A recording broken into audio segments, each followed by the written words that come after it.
Bismillahirrahmanirrahim. Assalamualaikum warahmatullahi wabarakatuh. Pendengar radio Suara Palestina dimanapun Anda berada, doa kami dari Gaza menyertai Anda semua.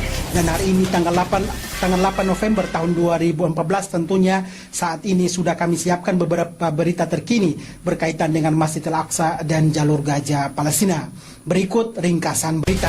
Tentara Zionis Israel melepaskan tembakan ke arah warga Gaza Khan Yunis, Gaza bagian selatan. Mahmud Abbas mengatakan akan mendatangi Dewan Keamanan PBB untuk menentukan waktu berakhirnya penjajahan Palestina. 500.000 liter bahan bakar listrik akan tiba di Gaza Ahad besok. Uni Eropa menuntut segera diaktifkannya pemerintah Kabinet Bersatu dan Rekonstruksi Gaza. Para aktivis membuka celah di tembok apartheid di Al-Quds. Al-Qassam baik-baik saja dan menjanjikan pertukaran tahanan episode kedua. Seorang pemuda Palestina syahid tertembak peluru Zionis.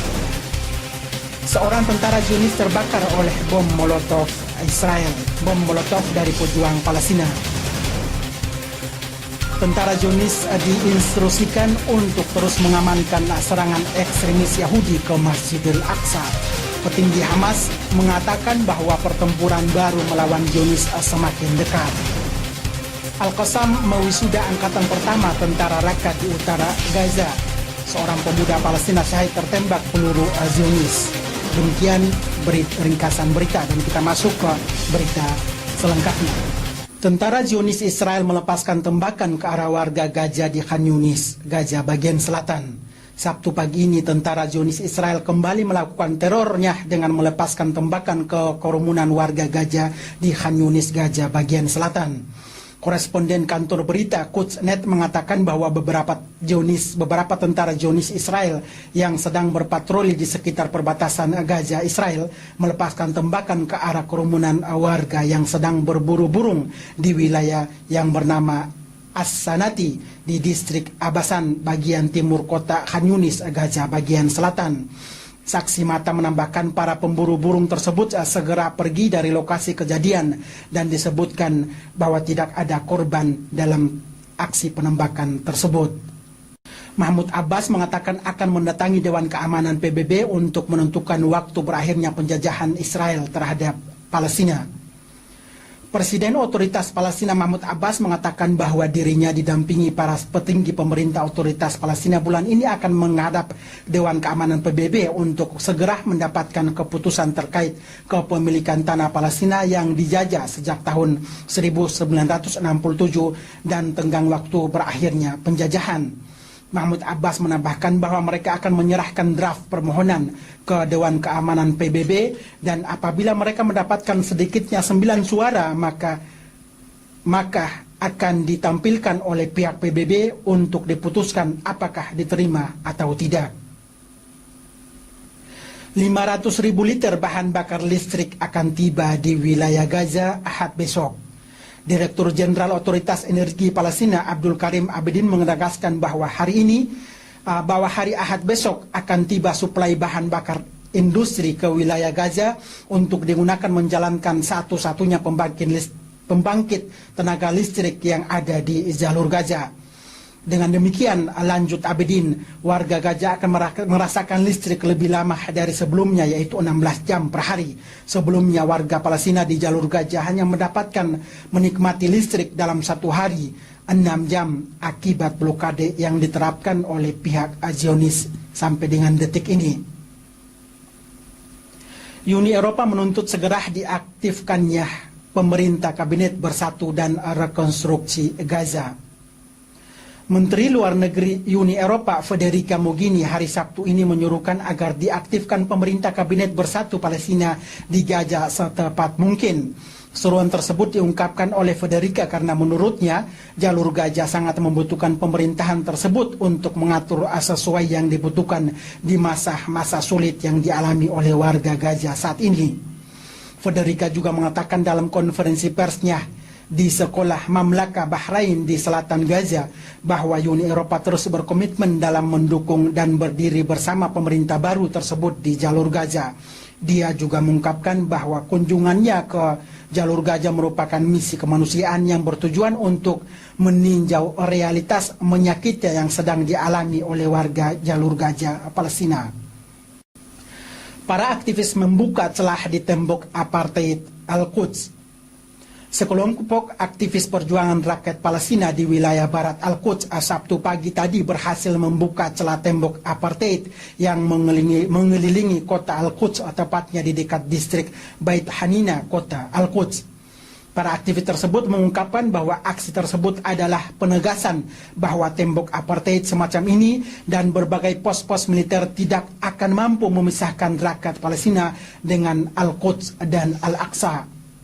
Kita beralih ke berita berikutnya. Al-Qassam baik-baik saja dan menjanjikan pertukaran tahanan episode kedua. Brigade Izzuddin Al-Qassam, sayap militer pergerakan Hamas, menegaskan Jumat sore lalu bahwa mereka telah mempersiapkan berbagai kemungkinan akan adanya pertempuran baru melawan para penjajah Zionis. Melalui juru bicaranya pada acara penghargaan keluarga para syuhada di timur kota Gaza, Al-Qassam menegaskan bahwa pasukan Al-Qassam, persenjataan dan terowongan-terowongan dalam keadaan baik-baik saja. Dan Al-Qassam telah siap menghadapi berbagai kemungkinan. Pada kesempatan tersebut, Al-Qassam juga menyampaikan pesannya kepada warga Palestina di penjara-penjara Israel dengan mengatakan, pembebasan kalian adalah hutang di leher kami, dan kami berjanji bahwa pertukaran tahanan episode kedua akan segera tiba. Aksi perlawanan terus berlanjut, ratusan warga Palestina terluka. Puluhan warga Palestina terluka dalam aksi perlawanan yang sengit melawan tentara Zionis Israel di berbagai wilayah di kota Al-Quds.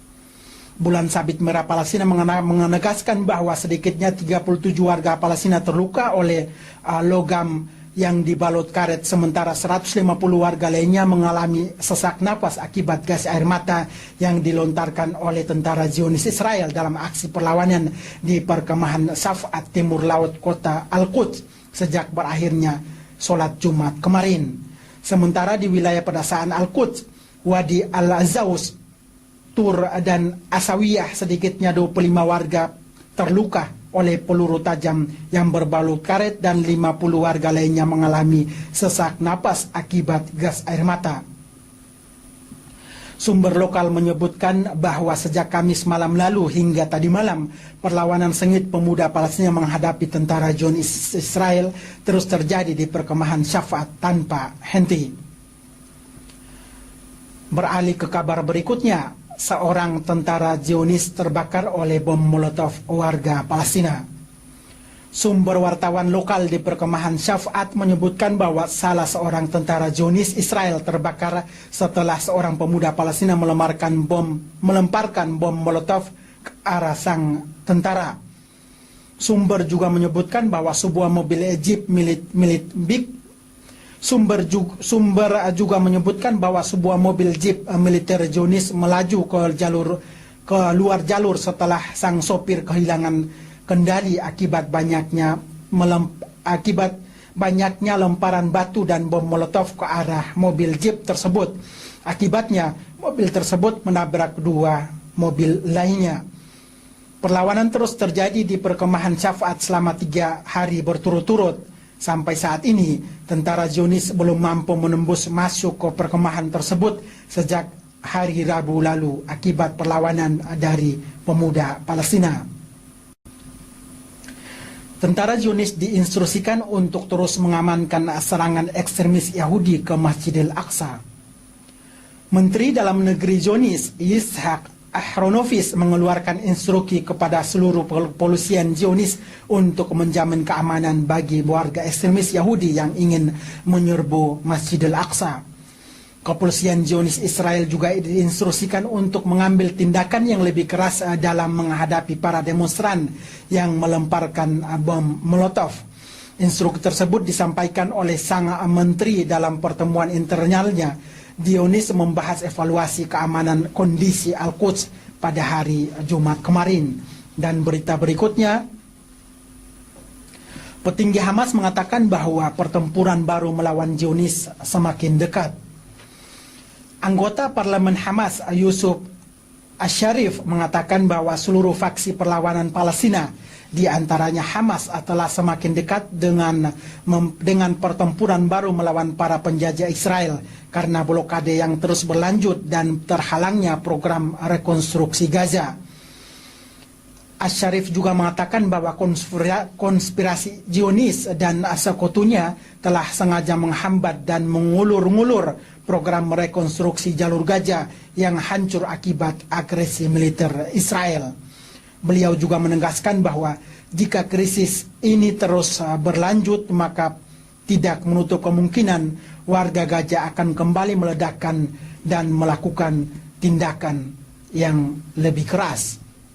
Brigade Izzuddin Al-Qassam, sayap militer Gerakan Perjuangan Islam Hamas, mewisuda angkatan pertama, yaitu bernama Tentara Rakyat, bertema Angkatan Para Ksatria Pembebasan pada hari Jumat lalu di wilayah utara Gaza.